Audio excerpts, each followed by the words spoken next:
Hey, it's Dorleen. Welcome to my channel. Today I'm working on a project for the Printable, Cuttable, Creatables Design Team blog hop. And I hope you decide to join and go to the website to get more information about it. But I'm doing a graduation gnome, which is one of their SVG files.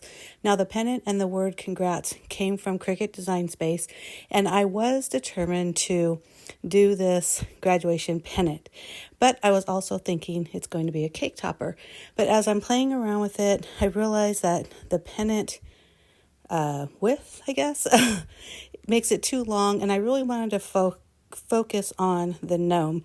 So as I'm adjusting the height and the size of the gnome, and then I'm adjusting the size of the words congrats, I realize I don't think I'm going to make this a pennant after all.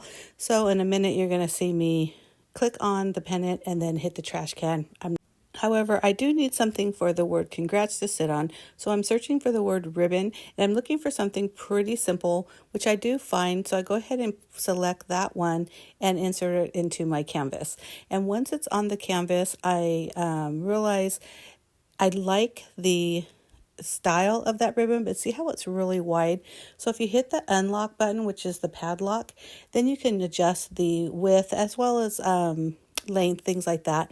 But I was really concentrating on the width because I wanted it to be more closer to the words congrats, which you see me here just really playing with it, and I'm just moving it around a little bit. And once I like it, I go ahead and hit that padlock again to lock it because I don't want it to adjust anymore. And then I'm going to group it together, and then I'm going to place it on my gnome to see where I like it. And look at, I like it. It's perfect. I already grouped it, so now I'm looking at the ribbon part of it because I want to change the color to white. And when I do that, I realize white wasn't even an option. So way up in the top, it shows you the colors that are currently on your canvas. And what I mean by it wasn't an option, it wasn't even up there. So I realized the beard and the back of the diploma needed to be white. So I went ahead and went through that and changed those colors to just plain white. That way it's less mattes to use. So once I do that, I selected the size I wanted. I'm going over to make it, and then I realized there's two different yellows. Of course, this one's a lot more golden, but I don't feel like bringing out all those different pieces of paper. So I clicked on that golden one. I hit those three dots on that left-hand corner, hit move, and then I put it on the yellow piece of paper. And then I cut up all the pieces out. So these are all the pieces, and I'm just kind of punching out all those little spaces that are in between. The congrats had the most of them, of course. I have my little pokey tool that I just keep right there on my desk, and it works for a lot of different things. And if you're a subscriber of mine, you probably see me pull this out all the time.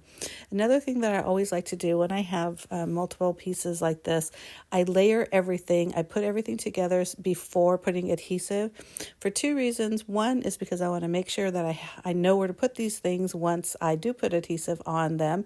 I want to make sure that the adhesive's on the right side. And also when I'm doing like a cake topper or something that I know I'm going to be using a lot of dimension, I want to really look at the piece and say, what do I want to be popped out more than others? Because it's not the whole thing, and you don't want to have like, like the gown popped up but everything else recessed. I don't know, or like, let's say, for example, what if I would have popped up the hat?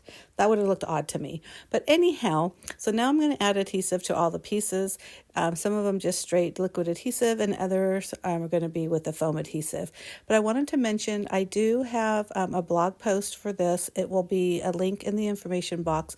In my blog post, we'll have all the other blog hoppers for this design team blog hop.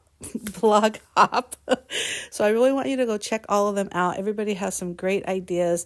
The SVGs at the Printable, Cuttable, Creatables website are amazing, inexpensive, super cute, very easy to put together.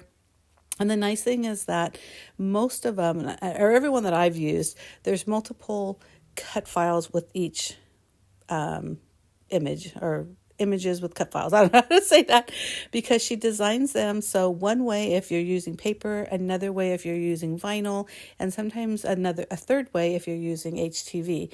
And if you work with all those different mediums, you know what I'm talking about, because paper, it's okay to have all the layers. Vinyl, you're kind of avoiding some of them, and HTV, oh my goodness, yeah, that's what it is. It just sounded like a TV station. what was I saying? Oh, you want to definitely avoid those layers because you don't want to just keep layering on top of vinyl. But anyhow, definitely check it out. There'll be a little link at the end too with coupon codes and all those good stuff. So make sure you check out all the other hoppers as well as the printable, cuttable, creatables website. I'll have all the information, like I said, down in the information box. I'll also have it on my blog, which again, I'll have that link down in the information box. But if you're not already a subscriber of mine, make sure you hit that subscribe button. Make sure you hit the like button. And I do post at least 2 videos a week. One is always scrapbooking. The other is whatever it is I'm creating in the command center. And if you're already a subscriber of my channel, you know that I use a lot of different mediums. Some of it paper, some of it fabric, some of it junk journaling and paints and all those other fun things. But I hope you decide to hit that subscribe button. So back to the project. So you saw me put the whole thing together. I did use a white paint pen, not a paint pen, a white pen to add some highlights here and there. I always think that the more dimension you can put on, the better. If I thought about it, I probably would have used some glitter, but this is also a cake topper. So I'm always a little wary about using glitter because I don't want actual glitter on, edible items. So again, I'm just putting a little bit of white dots on the sides to just kind of pop it up or just kind of bring out a little bit more of those words. And then I'm going to use this really thick foam dots that I have. I don't even know where I got it. I think it was a freebie somewhere at some time. It's pretty high and I don't use it all the time because sometimes it's like too much dimension. But you can see here how thick that is. That's probably about a 1/2 inch thick. And then I just use a coffee stirrer stick. They're flat and they're perfect. My work was getting rid of a box that we had. I don't even know why, because we drink coffee and people use stirrers, but I didn't question it. I grabbed it and I use them for everything. Thank you so much for watching, and don't forget to hop along, and here are some coupon codes, which I know you'll love. Thanks for watching again. Bye.